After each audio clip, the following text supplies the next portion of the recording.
Pasar monopoli berasal dari bahasa Yunani, monos berarti satu dan polein artinya menjual.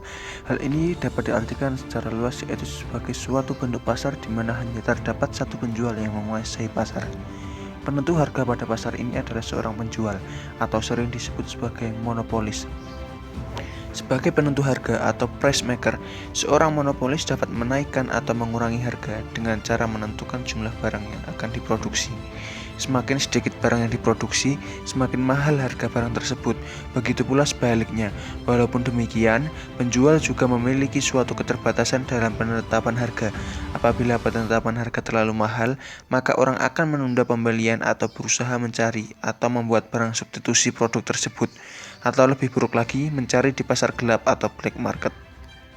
Karakteristik mengenai pasar monopoli. Yang pertama, pasar monopoli adalah industri satu perusahaan. Sifat ini sudah secara jelas dapat dilihat dari definisi monopoli tersebut, yaitu hanya ada satu saja perusahaan dalam pasar. Barang atau jasa yang dihasilkannya tidak dapat dibeli dari tempat lain. Para pembeli tidak mempunyai pilihan lain. Kalau mereka menginginkan barang tersebut, maka mereka harus membeli dari perusahaan monopoli. Kedua, tidak mempunyai barang pengganti yang mirip. Barang yang dihasilkan perusahaan monopoli tidak dapat digantikan oleh barang lain yang ada dalam pasar. Barang tersebut merupakan satu-satunya jenis barang dan tidak ada barang lain yang dapat menggantikannya. Ketiga, tidak terdapat kemungkinan untuk masuk ke dalam industri. Sifat ini merupakan sebab utama suatu perusahaan mempunyai kekuasaan monopoli. Adanya hambatan perusahaan yang masuk sangatlah tangguh menghadirkan berlakunya keadaan yang seperti itu. Yang keempat, dapat mempengaruhi penentuan harga.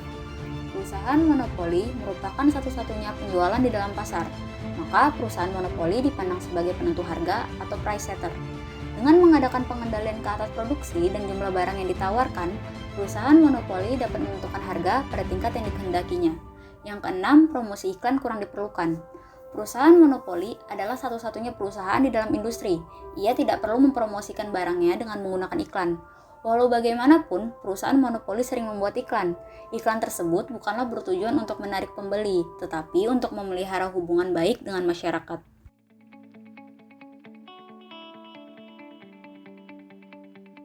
PT Perusahaan Listrik Negara Persero (PT PLN) merupakan badan usaha milik negara yang diberikan mandat untuk menyediakan kebutuhan listrik di Indonesia. Seharusnya sudah menjadi kewajiban bagi PT PLN untuk memenuhi itu semua. Namun, pada kenyataannya masih banyak kasus di mana mereka merugikan masyarakat. Kasus ini menjadi menarik karena di satu sisi kegiatan monopoli mereka yang dimaksudkan untuk kepentingan mayoritas masyarakat dan sebesar-besarnya untuk kepentingan rakyat sesuai dengan Undang-Undang Dasar 1945 Pasal 33. Fungsi PT PLN sebagai pembangkit, distribusi, dan transmisi listrik mulai dipecah. Swasta diizinkan berpartisipasi dalam upaya pembangkitan tenaga listrik, sementara untuk distribusi dan transmisi tetap ditangani PT PLN.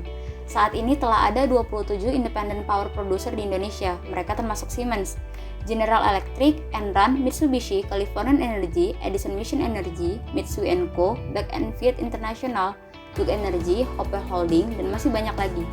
Tapi dalam menentukan harga listrik yang harus dibayar masyarakat tetap ditentukan oleh PT PLN sendiri.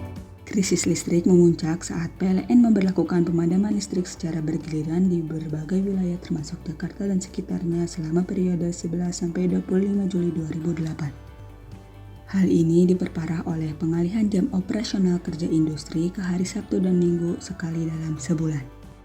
Semua industri di Jawa Bali wajib menaati dan sanksi bakal dikenakan bagi industri yang membandel.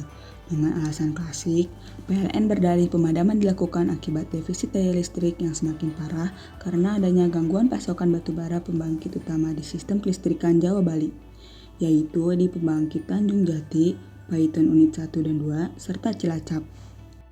Namun, di saat yang bersamaan terjadi juga permasalahan serupa untuk pembangkit berbahan bakar minyak PLTGU Muara Tawar dan PLTGU Muara Karang. Dikarenakan PT PLN memonopoli kelistrikan nasional, kebutuhan listrik masyarakat sangat bergantung pada PT PLN. Tetapi, mereka sendiri tidak mampu secara merata dan adil memenuhi kebutuhan listrik masyarakat. Hal ini ditunjukkan dengan banyaknya daerah-daerah yang kebutuhan listriknya belum terpenuhi dan juga sering terjadi pemadaman listrik secara sepihak, sebagaimana contoh di atas.